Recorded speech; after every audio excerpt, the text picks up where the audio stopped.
34절 말씀입니다.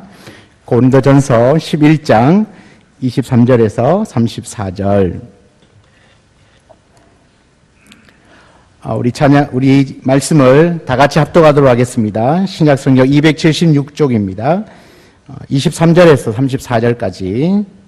내가 너희에게 전한 것은 주께 받은 것이니 곧 주 예수께서 잡히시던 밤에 떡을 가지사 축사하시고 떼어 이르시되 이것은 너희를 위하는 내 몸이니 이것을 행하여 나를 기념하라 하시고 식후에 또한 그와 같이 잔을 가지시고 이르시되 이 잔은 내 피로 세운 새 언약이니 이것을 행하여 마실 때마다 나를 기념하라 하셨으니 너희가 이 떡을 먹으며 이 잔을 마실 때마다 주의 죽으심을 그가 오실 때까지 전하는 것이니라. 그러므로 누구든지 주의 떡이나 잔을 합당하지 않게 먹고 마시는 자는 주의 몸과 피에 대하여 죄를 짓는 것이니라. 사람이 자기를 살피고 그 후에야 이 떡을 먹고 이 잔을 마실지니 주의 몸을 분별하지 못하고 먹고 마시는 자는 자기의 죄를 먹고 마시는 것이니라. 그러므로 너희 중에 약한 자와 병든 자와 잠자는 자도 적지 아니하니 우리가 우리를 살폈으면 판단을 받지 아니하려니와 우리가 판단을 받는 것은 주께 징계를 받는 것이니 이는 우리로 세상과 함께 정죄함을 받지 않게 하려 하심이라. 그런즉 내 형제들아 먹으러 모일 때에 서로 기다리라. 만일 누구든지 시장하거든 집에서 먹을지니 이는 너희의 모임이 판단받는 모임이 되지 않게 하려 함이라. 그 밖의 일들은 내가 언제든지 갈 때에 바로 잡으리라. 아멘. 아멘. 오늘 이 말씀을 가지고 온전한 성찬에 참여하라라고 한 제목으로 하나의 말씀을 나누겠습니다. 성찬과 관련된 말씀은 아마 많이 들어보지 못했을 겁니다.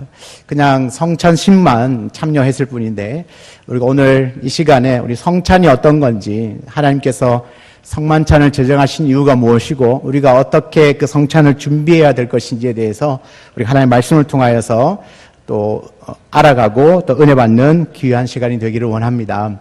여러분, 오늘 이 고린도 교회는 바울이 그 2차 전도 여행을 통하여 세운 아가야 지역에 세운 교회입니다. 이 아가야 지역은 그리스, 오늘날의 그리스 그 남부 지역을 말합니다. 그 지역에 있는 이제 고린도 지역에 세운 교회입니다. 바울은 이 고린도 지역에서 한 1년 6개월 정도 머물면서 그 성도들에게 말씀을 가르치고 또 그 후에 예배를 드렸던 아주 애착이 있는 교회입니다. 바울은 그 한 4번 정도의 전도 여행들이 있는데 여러 지역에 오래 머물지 않습니다. 가장 오래 머문 곳은 에베소에서 3년 동안 있었고요. 그 다음에 오래 머물고 있었던 곳이 바로 이 고린도 지역입니다. 1년 6개월 정도 머물러 있었던 거죠. 고린도에서 1년 6개월의 사역을 끝내고 또 돌아갔다가 3차 전도 여행을 통하여 그 에베소에 오래 머물고 있는 동안에 한 가슴 아픈 소식을 듣게 됩니다. 그 소식이 뭐냐 하면 고린도 교회 안에 분쟁이 일어났다는 겁니다. 많은 문제들이 일어나고 교회에 분쟁이 일어났다는 겁니다. 그래서 그 이야기를 들은 이 바울이 얼마나 안타깝겠습니까? 1년 6개월 동안이나 말씀을 가르쳐 왔던 아주 애착이 있는 그런 교회였는데 성도들 간에 다툼이 일어나고 편이 갈라지고 서로 싸우고 하는 이야기를 들었으니까 얼마나 힘들겠습니까? 그래서 바울은 3차 전도 여행 중에 그 에베소에서 3년 동안 머물면서 그 고린도 교회의 분쟁의 소식을 듣고 다시금 말씀으로 바로 세우고 또 그 분쟁을 없애야 되겠다라고 하는 분명한 목적을 가지고 기록한 성경이 오늘 읽은 고린도 전서의 말씀입니다. 그런데 고린도 교회에 보낸 그 첫 번째 편지라는 것이죠. 그러니까 이 고린도 전서는요, 대부분 그 고린도 교회 안에 일어나고 있는 여러 가지 문제들에 대한 말씀으로 가르치고 권면하는 내용들로 가득 채워져 있습니다. 그래서 오늘 읽었던 이 고린도전서 11장 앞부분을 읽지 않았지만 원래는 17절부터 마지막 34절까지가 성만찬에 관한 이야기인데요. 이 고린도전서 11장 17절부터 34절에 있는 이 성만찬에 관한 말씀도 동일한 맥락에서 이해를 하시면 되겠습니다. 고린도 교회 안에 이 성만찬에 대한 무질서와 또 분파적인 행동들이 있었다는 겁니다. 그들은 교회에 모일 때마다 예배했고, 그 예배 때마다 이제 성만찬을 했던 것으로 보입니다. 그런데 그들의 모임은 오히려 해롭다. 그리고 그 공동체가 오히려 유익하기는커녕 이제 분쟁의 실마리가 되고 말았다고 성경 기록합니다.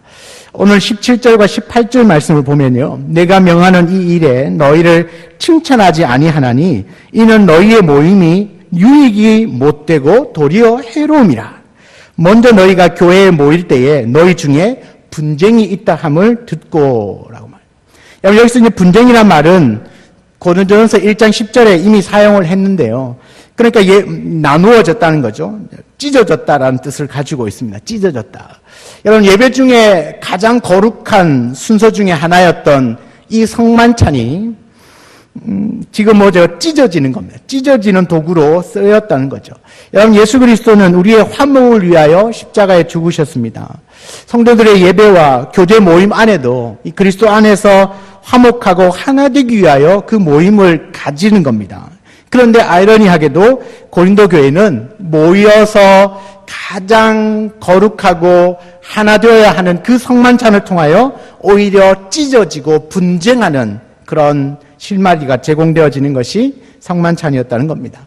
여러분 그러면요, 이 고린도 교회의 성만찬의 문제를 한번 생각해 보기 전에 먼저 그 초대교회, 처음에 교회 공동체가 생겼을 때 그 초대교회가 실행했던 그 주의 만찬이 어떤 것인지를 한번 살펴볼 필요가 있을 것 같습니다. 여러분 먼저 이 초대교회 공동체는요, 모일 때마다 성만찬을 했습니다. 모일 때마다. 초대교회가 나눈 그 주의 만찬은요, 오늘날처럼 그냥 기념하는 정도가 아니라 그냥 공동 식사였습니다. 공동 식사. 21절에도 보면 어떤 이는 시장하고 어떤 사람은 취함이라고 하는 표현이 있는데요. 그러니까 배부르고 취할 정도로 먹고 마셨던 그것이 바로 만찬이었다는 겁니다. 성만찬. 이를 위하여 성도들은 각자 자기 집에 있는 음식을 가지고 왔습니다. 주로 이제 부요한 그 형제들이 이제 성만찬을 준비를 했습니다. 그럼에도 위화감이 없었던 것은 바로 이 초대교회 성도들이 서로 사랑했기 때문입니다. 여러분 부요한 가정들은 많은 음식을 가져와서 함께 그것을 나누어 먹었습니다. 그러니까 자기들이 음식을 가지고 와서 그것을 나누어 먹으면서도 조금도 자랑하지 않았고 자기의 선행을 드러내지도 않았습니다. 가난한 형제들은 가지고 올 것이 없으니까 그냥 빈손으로 와도 그 부유한 자들이 가지고 오는 그 음식을 먹으면서도 수치스럽지 않고 또 그 음식으로 배부르게 해주신 그 하나님과 또 부요한 형제들에 대해서 늘 감사하는 마음을 가지고 있었습니다. 그러니까 초대교회는 한 가족과 같은 그런 공동체였어요. 그래서 모든 것을 다 공유할 수 있었습니다. 그래서 초대교회는 주의 만찬 앞에서는 하나가 되는 겁니다. 먹고 마시는 일상적인 일들을 통해서 교회가 더욱 단단해지고 한 몸 공동체인 것을, 한 지체라고 하는 그 지체의식을 가질 수 있었다는 겁니다. 그러니까 초대교회는 그야말로 사랑의 식사였고 친교의 식사였습니다. 그래서 여러분 초대교회 그 사도행전 2장과 4장에 나오는 그 초대교회 모습들을 보면 서로의 물건을 통용하고 나누고 베풀고 하는 이야기들이 쭉 기록이 되는데 오늘날은 그렇게 하기는 쉽지 않습니다. 그런데 그 분명한 의미는 있습니다. 뭐냐면 성도들 안에 가난한 자가 없도록 하는 겁니다. 부유한 자는 자기의 것을 내어놓고 가난한 자들에게 나누어 주어서 우리 그 믿음의 공동체 안에서는 가난한 자가 없도록, 가난한 자가 한 사람도 없도록 하라. 그렇게 돌보고 부유한 자는 자기의 것을 내어놓고 가난한 자는 그것을 받아서 썼지만 부끄럽지도 않고 오히려 감사하는 마음으로 또 가진 사람도 자기의 것을 내세우지 않고 그렇게 서로가 하나 되어줄 수 있었던 그 공동체, 그 교회가 바로 초대교회였다는 겁니다. 여러분 함께 십사에 참여하는 성도들은 모두가 다 하나님의 백성이요 그리스도의 피로 구속된 한 형제요 한 자매인 것을 확인하는 자리가 바로 성만찬이었습니다. 그런데 여러분 고린도 교회는 오히려 그 만찬 때문에 분열이 일어났어요. 고린도 교회 문제는 부유한 이 성도들이요 이 만찬을 위해서 준비해 온 그 음식들을 그 가난한 성도들이 오도록 기다리지 않고 먼저 그 식사를 해버리는 겁니다. 21절, 22절에 보시면요. 이는 먹을 때에 각각 자기의 만찬을 먼저 갖다 먹음으로 어떤 사람은 시장하고 어떤 사람은 취함이라. 너희가 먹고 마실 집이 없느냐? 너희가 하나님의 교회를 업신여기고 빈궁한 자들을 부끄럽게 하느냐? 여러분, 좀 부유한 자들은요, 먼저 식사를 해버리는 겁니다. 가난한 자들이 도착하기도 전에. 그래서 그 교회의 하나됨이 심각하게 훼손되어져 버렸습니다. 부유한 자들은요, 먹고 마시고 배불러 가지고 있고, 가난한 자들은 뭐 일하다가 늦게 오니까 먹을 것이 없어서 줄인 배를 이렇게 움켜 쥐어야만 했다는 거죠. 결국은 그 사랑의 교제로 아름답게 시작한 그 식사가 편가르기 모임으로 전락하고 말았습니다. 서로 사랑하면 얼마든지 상대방의 형편을 헤아려 줄 수 있는데 그 고린도 교회는 부유한 사람들끼리만 어울리면서 그 그리스도의 사랑을 실천하지 못했습니다. 이러한 그 고린도 교회 상황 가운데 바울은 그 온전한 성찬, 온전한 성만찬에 참여한다는 것이 어떤 것이고 진정한 그 성찬의 의미와 또 그 성찬에 임하는 성도들의 자세가 어떠해야 되는지를 오늘 말씀을 통하여서 우리에게 말씀합니다. 먼저 바울은 이 성찬에 대해서 주께 받은 것이다고 말합니다. 주께 받은 것이다. 23절에 내가 너희에게 전한 것은 주께 받은 것이다 라고 말합니다. 그러니까 이 성만찬의 예식은 바울 자신이 제정한 것이 아니라 예수 그리스도께서 친히 제정하신 것이다라는 거죠. 26절 말씀에도 너희가 이 떡을 먹으며 이 잔을 마실 때마다 주의 죽으심을 그가 오실 때까지 전하는 것이니라. 그러니까 주님 오실 때까지 해야 할 일이라는 말입니다. 그렇다면 주님께서 친히 제정하시고 주님 오실 때까지 해야 하는 이 성만찬의 진정한 의미는 무엇일까? 몇 가지를 한번 생각해 보려고 합니다. 첫 번째는요, 주의 이 성찬을 통하여서 예수 그리스도의 몸과 피, 우리가 몸과 살과 피를 먹는다 하잖아요.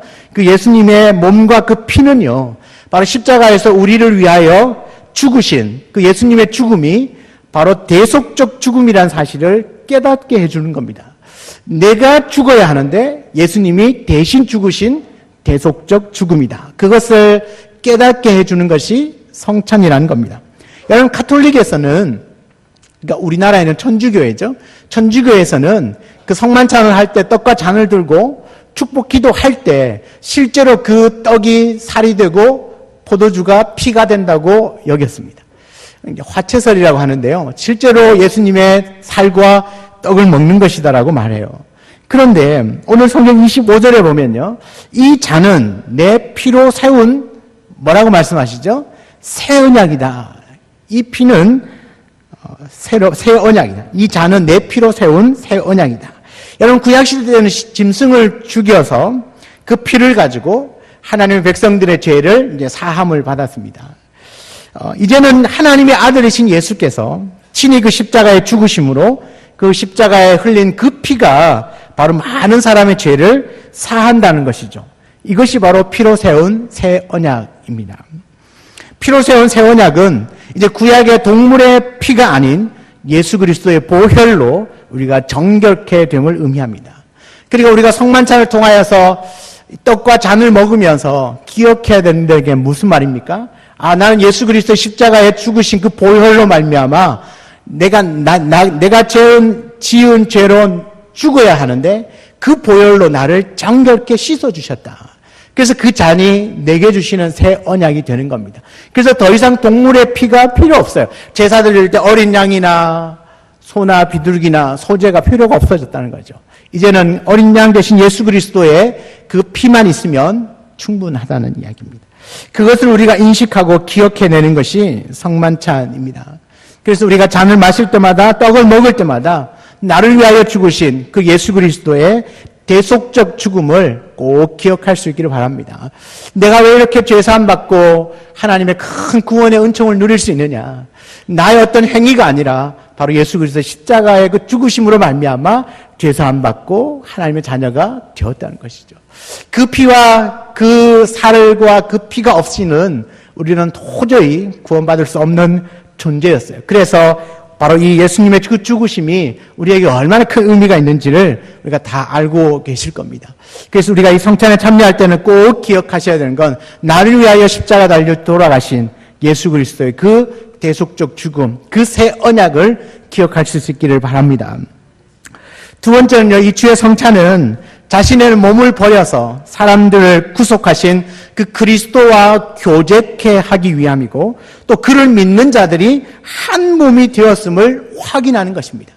여러분, 성찬을 통하여서 가장 먼저는 나와 그리스도가 하나 되어지고, 두 번째는 이 그리스도를 믿음으로 말미암아 한 믿음 안에 있는 우리 믿음의 공동체 안에서 서로 하나됨을 확인하는 자리입니다. 여러분, 우리를 하나로 묶어줄 수 있는 건 우리 안에 있는 예수 그리스도라는 말입니다. 그 예수 그리스도라고 하는 그 믿음 안에서 우리가 한 형제요, 한 자매임을 확인하는 자리가 성만찬의 자리입니다. 지금은 우리가 뭐 장로로, 뭐 권사로, 집사로, 성도로 이렇게 부르지만 하나님 나라 안에서는 다 뭐죠? 그냥 형제요, 자매입니다. 직분은 그냥 우리가 붙였을 뿐이지 하나님도 김장로, 박전 이렇게 안 부르십니다. 김 목사, 박 목사 이렇게 안 부르세요. 하나님은 그냥 하나님의 자녀인 것이죠. 우리 어머니가 저를 뭐라고 부를까요? 김 목사라고 부를까요? 성도야라고 부를까요?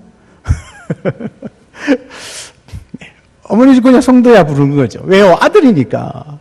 어머니에게 있어서는 더 중요한 이름 아니겠습니까? 그러니까 하나님 안에서는 우리는 그냥 형제여 자매일 뿐입니다. 직분이 중요한 것이 아니라는 얘기죠. 그런데 정말 중요한 우리가 한 몸, 한 구속 공동체, 한 믿음의 공동체임을 이 성찬을 통하여서 깨닫죠. 왜냐하면 이 성찬은 누구만 참여할 수 있습니까? 예수 그리스도를 구주라고 고백하는 성도들만 참여합니다. 지금은요, 이렇게 많이 바뀌어져서 성찬식이 있어도 이제 온 성도들이 다 교회에 오시잖아요. 예전에는 성찬식이 있으면 세례받지 못한 성도들은 아예 이 자리에 들어오지를 못했습니다. 들어오지 참여 자체를 못했어요. 그러나 지금은 뭐 그렇게 할 수 없으니까 다 참여하긴 하고 세례받으시는 분만 성만찬에 참여하는데, 여러분 그 세례받았다는 건 그냥 의식적인 건이긴 하지만 더 중요한 의미는 뭐냐면 내가 예수를 구주로 고백합니다. 내가 예수를 구주로 인정합니다. 그렇게 고백하는 사람들이 바로 그리스도의 그 한 몸 공동체 안에 소속이 되어졌다는 거죠. 그래서 이 성만찬은요, 바로 그리스도와 하나 되어짐과 또 믿음으로 말미암아 우리 한 몸이 되어진 우리 온 성도들 간에 하나 되어짐을 확인하는 그 시간이 바로 성만찬입니다. 세 번째로 이 성찬은요, 바로 그리스도를 통하여서 구원을 기념하는 겁니다. 여러분 24절, 25절에도 보면 주의 떡과 잔을 마실 때마다 나를 기념하라고 말합니다. 여러분 성찬할 때마다 구원의 우리 주님을 기념하는 겁니다. 여러분 기념이 뭡니까? 기억하는 거죠. 그래서 기념일을 기억하지 못하면 화가 임합니다. 예를 들어서 뭐 결혼 기념일, 아내와 남편의 생일, 기념일이잖아요. 기억하지 못하면 화가 임하잖아요. 그죠? 뭐 쫓겨나기도 하고 뭐 그렇게 있는데 이 성찬을 통하여서 뭐죠? 뭘 기억하라는 거죠? 그리스도가 우리의 구원자임을 기억하는 겁니다.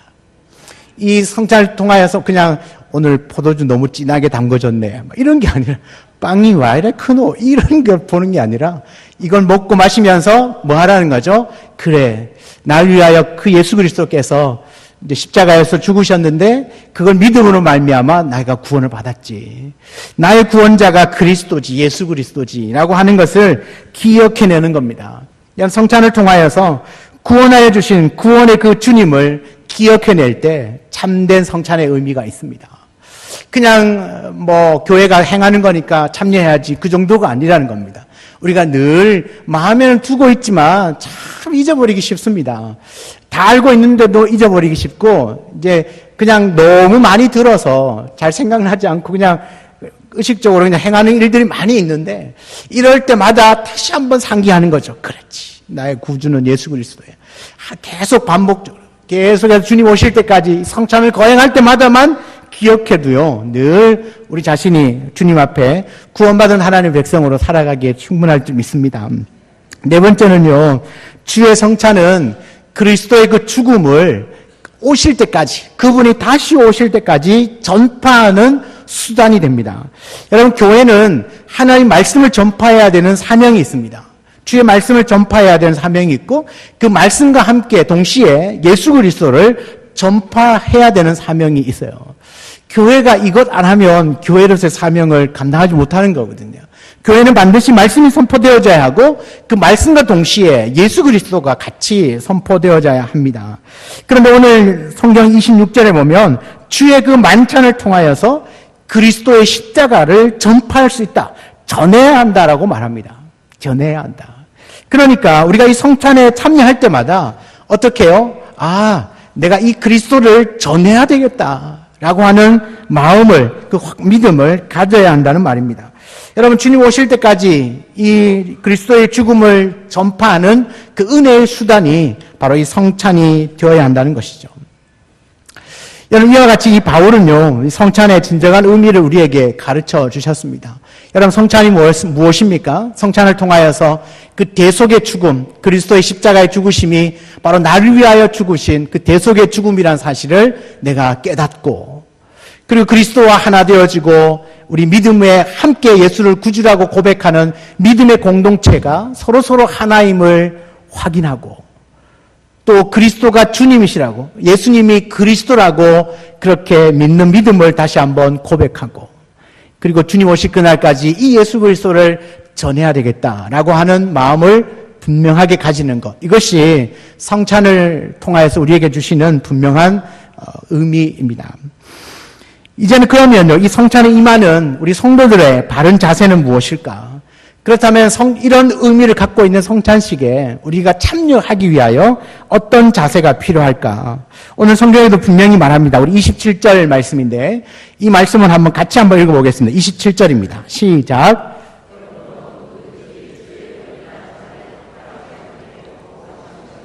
주의 몸과 피에 대하여 죄를 짓는 것이니라.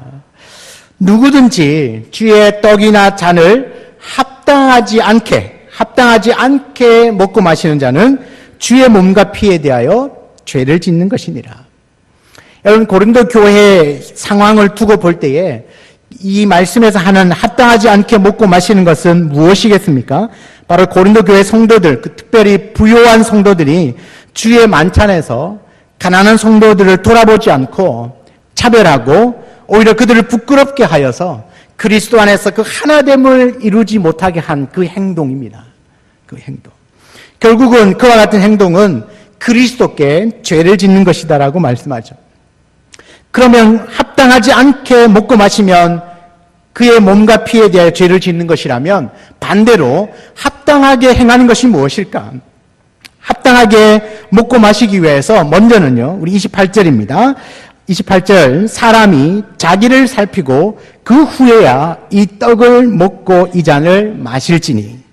어떻게 하랍니까? 주의 떡과 잔을 합당하게 먹고 마시기 위하여 먼저 자신을 돌아봐야 합니다. 무엇보다 중요한 것입니다. 자기를 돌아봐야 합니다. 자기를 살피라는 것은요, 성찬에 앞서서 나의 신앙을 점검하고 자신의 죄와 허물을 회개한 이후에 성찬에 참여하라는 말입니다. 내가 하나님의 백성답게 살지 못하는 것은 없는지, 혹시 나로 인하여서 교회 공동체가 힘들어하고 있지는 않은지, 나의 말과 행동으로 인해 다른 성도에게 마음에 상처를 주고 있지는 않는지, 교회 공동체의 하나됨을 깨뜨리는 말이나 행동을 하고 있지는 않는지, 이런 여러 가지 자신의 모습을 돌아보고 회개해야 합니다. 여러분, 교회 공동체를 하나됨을 깨뜨리는 건 뭔가 크고 대단한 일이 아닙니다. 아주 작은 일로도 하나됨을 팍 깰 수 있습니다. 그 중에 하나가 바로 말입니다. 말. 그 말 하나, 내가 하나됨을 깨뜨리는 말과 그 행동들, 그것은 나는 무의식적으로 하는 말일지 모르지만 그 말로 인하여서 하나됨은 깨뜨려질 수 있습니다. 우리가 뭔가를 하려고 할 때 되겠나, 이 말 한마디가 끝나는 겁니다. 네가 왜 그런 일을 하냐? 이 말 한마디가 끝나는 겁니다. 이건 부정적인 이야기, 서로를 세워주지 못하는 이야기, 이런 말 한마디는 하나하나가 하나됨을 깨뜨려지는 겁니다. 그러면요, 우리가 이 성찬을 통하여 다시금 내 자신을 점검해야 될 부분이 뭐가 있습니까? 내 안에 있는 주님을 향한, 먼저는 주님을 향한 신앙, 내 믿음은 지금 온전한가? 두 번째, 나의 모든 죄와 허물들, 내가 지은 죄, 하나님은 아시겠죠. 들키지 않는 죄들이 얼마나 많습니까? 들키지 않는 죄. 이런 죄의 모습들을 먼저 회개하고, 그 다음에 뭐죠? 주변을, 시선을 돌려야 합니다. 혹시나 우리 교인 공동체를 힘들게 하는 그런 말과 행동은 없었는지, 누구에게 상처 주지는 않았는지, 여러 부분들을 주변을 돌아보면서 하나하나를 회개하기도 하고, 찾아가서 용서 구하기도 하고, 그렇게 하면서 다시금 성찬의 자리에 나오는 겁니다. 여러분, 성도들은 주의 떡과 잔을 합당하게 먹고 마시기 위해서 마음에 준비 없이 성찬에 참여해서는 안 됩니다. 먼저는 자신을 돌아봐야 하고, 두 번째는 준비된 마음으로 성찬에 임해야 합니다. 여러분, 성찬에 참여하기 전에 먼저 마음에 거리끼는 일들을 정리해야 합니다. 그리고 거룩함과 순결함으로 이 성찬에 참여하는 것이죠. 예를 들어서 용서하지 못한 사람과 있으면 용서하고, 용서하고 화해를 해야 하고요. 싸운 일이 있으면 그 싸운 사람과 회개하고 그 자리에 서야 합니다. 여러분, 분명한 것은 이 성찬은 하나님이 은혜 받는 통로로 우리에게 주신 겁니다. 우리에게 정확하게 성찬은 은혜 받는 방편이다 말합니다. 은혜 받는 방편. 방편이란 말은 통로라는 말입니다.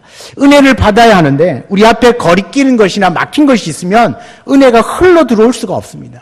그래서 성찬에 임하기 전에 내 자신을 돌아보고 내 마음의 준비를 하라는 이야기입니다. 그래야만 하나님으로부터 충만한 은혜가 우리 안에 흘러 들어오게 될 줄 믿습니다. 반대로 말하면 준비된 마음으로 참여하지 않으면 그것이 오히려 자신에게 악영향을 끼칠 수 있다라고 성경은 분명히 말해요. 그래서 여러분, 성찬에 참여할 때마다 마음을 새롭게 하고 좀 낮은 마음으로 회개하는 마음이 있어야 됩니다. 그래서 초창기에 우리 한국교회도 예배를 드릴 때마다 성찬을 했었습니다. 그러면서 성찬을 통하여서 자신을 회개하고 또 주변을 돌아보고 또 자신을 살피는 그런 의미로 계속해서 성찬을 행했는데, 교회가 계속 성장하고 또 성도들이 많아지다 보니까 매주 성찬이 힘들어졌어요. 그래서 오늘날처럼 이렇게 간편하게 많이 바뀌어졌고, 1년에 뭐 많이 해봐야 뭐 4번, 뭐 5번 정도밖에 안 되는데, 그러나 이 성찬은 저는 제 마음 같아서는 진짜 매주 하고 싶습니다. 그래서 매주 정말 이게 회개의 기도 아닙니까? 참회의 기도 대신에 한 번의 성찬이 오히려 더 유익할지도 모릅니다. 또 계속 하다 보면 또 익숙해져서 밋밋하게 갈지는 모르지만, 그래도 우리가 이 성찬을 통해서 날마다 내 자신을 새롭게 하고 또 내 이웃과의 관계를 한번 돌아볼 수만 있다면 여러분, 우리가 진짜 우리 교회가 아름다운 공동체가 될 줄 믿습니다. 여러분, 말씀의 결론을 맺겠습니다. 바울은요, 고린도 교회가 이 성만찬을 통하여서 무엇보다 하나 되기를 원합니다. 분열되는 모습을 버리라고 정말 하나 되기를 원하셨습니다. 그래서 간단한 해결책을, 그들의 그 성만찬 때문에 생기는 그 분열을 해결하기 위하여 간단한 해결책을 제시합니다. 그것은 오늘 33절의 말씀 보면, 그런데 내 형제들아, 먹으러 모일 때에 서로 기다리라. 그리고는 34절에 뭐죠? 만일 누구든지 시장하거들랑 집에서 먹어라. 집에서 먹고 와라. 괜히 성만찬에 참여해가지고 배고프다고 먼저 먹지 말고 가난한 자들, 늦게 오는 자들 올 때까지 기다려주라는 겁니다. 혹시 배고플 것 같으면 집에서 먹고 와라는 거지. 굉장히 간단한 해결 방법이죠. 기다려주라는 겁니다. 왜 그렇게 해야 합니까? 왜 기다려줘야 합니까? 답은 하나입니다. 교회는 하나입니다. 교회는 하나이고요. 예배와 성찬은 바로 이 하나됨을 드러내는 너무나 귀하고 중요한 예식이기 때문에 그렇습니다. 그래서 제가 특별히 가운도 입고 오지 않습니까? 예식, 거룩한 예식이니까요. 교회가 하나됨을 보여줄 수 있는 것이 바로 성만찬입니다. 이것을 통하여 서로 배려하고 용납하는 마음을 가지고 그렇게 주님 앞에 나올 때에 교회가 교회답게, 예배가 예배답게 드려질 수 있습니다. 교회 공동체가 진정한 그리스도 예수의 하나된 공동체가 될 수 있습니다. 오늘 함께 거행하게 될 이 성찬은 우리 주님 앞에서 하나됨을 나타내는 거룩한 예식이 될 줄 믿습니다. 여러분, 성찬을 통하여서 가난하든 부유하든 또 어느 누구도 차별받거나 소외받지 않고 모두가 주 안에서 한 형제요 한 자매임을 확인할 수 있는 시간이 되기를 원합니다. 또 이 성찬을 통하여서 그리스도 예수의 십자가로 말미암아 구원받은 하나님의 자녀임을 기억할 수 있는 시간 되길 원합니다. 또 그리스도의 십자가를 통하여서 그 주님 오실 때까지 이 그리스도를 전해야 되겠다라고 하는 귀한 마음을 가질 수 있기를 원합니다. 여러분, 서로 하나 되기 위하여서 자신을 돌아보고 이 거룩한 예식에 참여할 수 있기를 바랍니다. 오늘 이 마음으로 예배하고 성찬에 임할 때 하나님께서 이곳에 임재하여 주시고 한 분 한 분에게 그 성찬을 통하여서, 그 은혜의 통로 성찬을 통하여서 풍성한 은혜 가운데 내 마음이 새롭게 되어지고 우리 아름다운 교회 공동체가 더욱 새로워지고 진짜 주 안에서 하나 되어짐을 확인하고 그것을 함께 나누는 은혜의 자리가 되기를 주의 이름으로 축원합니다. 오늘 주신 말씀을 가지고 우리 합심해서 한번 기도하겠습니다. 주님, 이 성찬을 통하여서 우리에게 베푸신 이 성찬의 진정한